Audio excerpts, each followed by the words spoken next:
안녕하세요. 오늘도 일본어입니다. 오늘은 505번째 일본의 상용 한자로요. 이렇게 생긴 한자인데요. 자, 밑에 있는 부분이 특징이에요. 이 아이는 어긋나다 라고 하는 어긋날 차라고 하는 한자예요. 총 10개의 획으로 되어 있고요.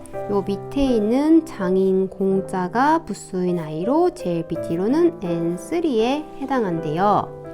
이 아이를 훈독으로 읽을 때는 사스라고 읽고요. 차라고 읽을 때는 사라고 읽는데 이 사스라고 읽을 때 이 아이는 참 많은 뜻을 갖고 있더라고요. 사스라는 뜻에는 먼저 빛이 비춰지다 라는 뜻을 갖고 있는데 대표적으로 햇볕이 들어가다, 해가 들다 라고 할 때 히자시라고 읽습니다. 그래서 히자시가 강하다, 약하다 이런 말 쓰거든요. 이럴 때 히자시라고 하는 빛이 비춰지다. 그 다음에 손을 내밀다 라고 할 때도 쓰는데요. 테오 사시노베르라고 할 때도 이 한자를 씁니다. 사시노베르라는 말을 예를 쓰면 뭐 뻗다 이런 뜻이거든요. 그래서 사에다가 노자 써서 사시노베르, 손을 이렇게 뻗쳐서 뭐 내밀다 이런 뜻을 갖고 있고요. 그 다음에 우산을 쓰다 할 때도 이 한자를 씁니다. 그래서 우산의 한자는 정말 우산을 편 것 같은 모양의 한자예요.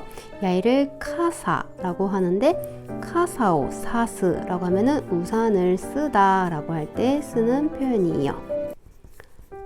그 다음에 또 물을 뭐 붓다 또는 낀지다 라고 할 때도 쓰는 표현이거든요. 그래서 물 숫자에다가 또 사스라는 한자를 써 볼게요. 진짜 뜻이 여러 개 있지 않나요? 화면에 잘 보일까요? 이 아이를 미즈오 사스라고 합니다. 그럼 물을 붓다, 물을 끼얹다가 될 거예요. 근데 잘 안 잘렸겠죠? 괜찮겠죠? 자, 그 다음에요. 요런 사스라는 것 말고도 많이 쓰이는데 첫 번째가 뭐 지장이 있다, 방해가 되다 할 때 사시츠카에르라는 아이가 있어요. 그래서 혹시 일본어 뭐 대사 같은 거서 사시츠카에 나케레바 그래서 지장이 없다면 괜찮다면 이런 뜻으로 본 적 있으실 수도 있어요. 시 쓰는 거 까먹었어요. 잠시만요. 그래서 사시 밑에서부터 받쳐주다에 해당하는 한자예요. 이 아이에다가 루를 써서 사시츠카에르라고 하는데 이때는 뭐 저지하다라는 뜻도 있고요.